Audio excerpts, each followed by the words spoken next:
I guess as we were saying, investigation is very important before you even take it to the level where you will get physical, whether you're waiting for marriage or whether you're just making a serious commitment.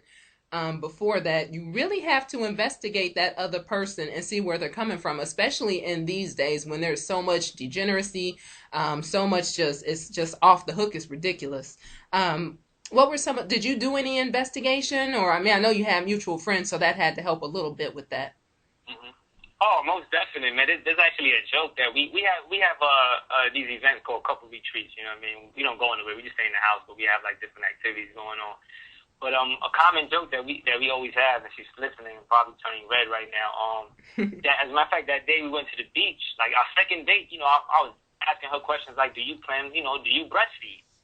Because child rearing, it's, not child rearing, not just child raising, but child rearing is important. And there's a certain lifestyle that I live. I'm vegan, number one, striving to get a sister that can, who qualifies to educate, you know what I mean, homeschool. Mm-hmm. So, yeah, like, I mean, like, for like I said, the second day, I actually, do you breastfeed? Or do you want more children? Do you plan on breastfeeding? How long did you breastfeed for? You know what I'm saying? I don't want, because you said 2 weeks, and I'm like, okay, I know, you know what I mean? But, yeah, so definitely, I mean, how I see it is basically like if you had a company and you wanted to hire someone to work for you, you wanted to check their resume check their resume, references, and you're going to ask them certain questions. Like, I actually got a list in front of me of certain questions that I suggest that sisters and brothers ask. Questions like, how was the relationship between you and your parents? For the men, their mother, for the daughters, for the sisters, their fathers, and I'll give you a personal testimony because everything is real. I didn't have a good relationship with my mom. So, showing affection was something difficult in all my relationships. In every serious relationship that I've been in, me not showing enough affection was an issue. But like I said, earlier, you got to learn from your mistakes. So I'm not going to use that as a crutch and say, well, I grew up in the streets, me and my mom wasn't close, my father wasn't there. I know right from wrong. And with that being said, I got to correct that. But you got to be honest with the person you're calling with, a dating or, planning on marrying, so they can have an understanding of you. So that when they're, working with you and you're not doing certain things, not that they should accept it, but at least know how to handle it. You know what I mean? Like another question, how was their relationship? How was your parents' relationship together? You know what I mean? You want like, was it an abusive relationship? I don't want to stereotype, but you got to sort of like, fill things out and say, okay, well, if his father used to abuse his mother, there's a possibility, and I'm not saying it's a definite, but there's a possibility that he might do the same or have those tendencies. And I wouldn't say that the sister should just blow him off, but just keep that in mind. So I'm on child support. You know what I mean? The relationship between me and the mother of my two children is not a positive one. She did some shicey things. I had to let her know what it is. I had to let her know about that relationship, let her know I'm on child support, because if we are going to cohabitate, if we're going to make plans together, she has to know these type of things. Have you taken any meds? And why? And what kind of meds? What are your views on homosexuality? You know what I mean? Or homodesexuality, rather. Do you want to have children? I would ask about, certain heroes and sheroes. Like, I'd be like, hey, so what do you think about Nat Turner? You know what I mean? And if the sister said, oh, he was a horrible killer, I'm like, okay, this is done. You know what I mean? Because Nat Turner was a hero to me. I would ask about that fag Obama. Well, if you sign with Obama, we're not going to get along. Have you been molested? I know a couple brothers that, who've expressed certain things about being with sisters who've been molested, who didn't go get help. So that would be my other question. Have you been, and by the way, this is a question you got to ask the brothers and the sisters, not just the sisters, because brothers get molested too. And if they have, well, have you gotten help for that? You know what I'm saying? And you got to ask yourself, are you willing to go through that turmoil? Are you willing to, go to counseling with them? Because you got to get counseling too, because you got to learn how to handle somebody who's been molested. How's your credit? You know what I mean? How's your financial situation? What are your financial plans? What do you consider your fun? Because, you know, if she says, you know, or he says having fun is doing some crazy European freaky type thing, then, you know, that'll kind of give you an idea. You got to be a psychologist. But like I said, to me, it's like hiring somebody for a company. And the company is Black Power Nation Building. So that's how I see it. Yes, sir. I can definitely agree with that. I had a list too of some things that I think that you should check out also when you're going for a mate today, just because times have changed and some of it actually overlaps. So I'm going to go through some of the things that I've written down. Let me grab my little list here. Let's see.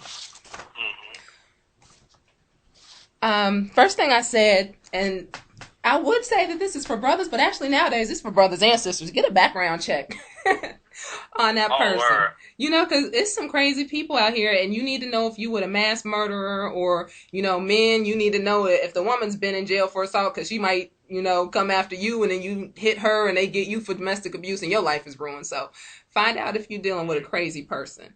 I agree with the credit check. And honestly, a lot of our people don't have good credit, so that's not something to automatically eliminate somebody.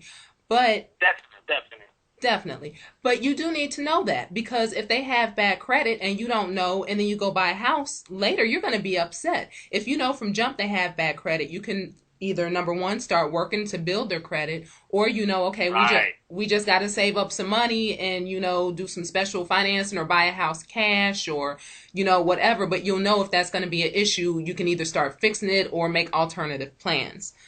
And to interject real quick, yes, just hold your thought, but also asking how did the credit get messed up. So if you told me, you know, you got laid off from your job, you were there for a couple of years, you got laid off, and you had a house, you lost the house, whatever the case may be. I mean, that's stuff that black people go through. But if now you told me you have bad credit because you got a credit card and you maxed it to buy shoes and dress, you know, of course I'm a man, so I'm coming from a woman's perspective, right. Buy dresses and shoes and a car you didn't need, blah, blah. So I'm going to make a mental note, again, not hold it against you, but hold the mental note that, okay, this person might not be responsible with money. And being money responsible is something important to me. Again, I know myself, I know my plans, I know what I want to do. So being financially responsible is important. I just wanted to add that to the cipher.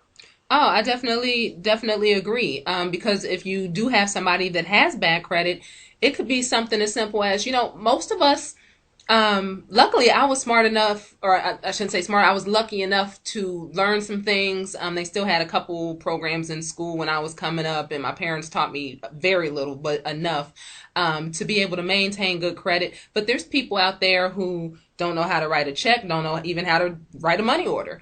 You know, they know nothing about money and how to handle it. They don't understand how credit works. They think that they could pay, you know, a month or two late and it's okay as long as it gets paid. It ain't no big deal. They don't realize that your FICO score is going to be like 50 if you keep doing that.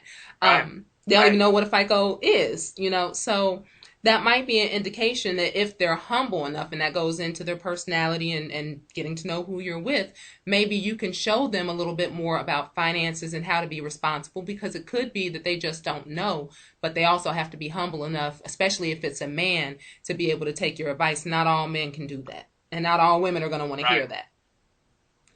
Definitely.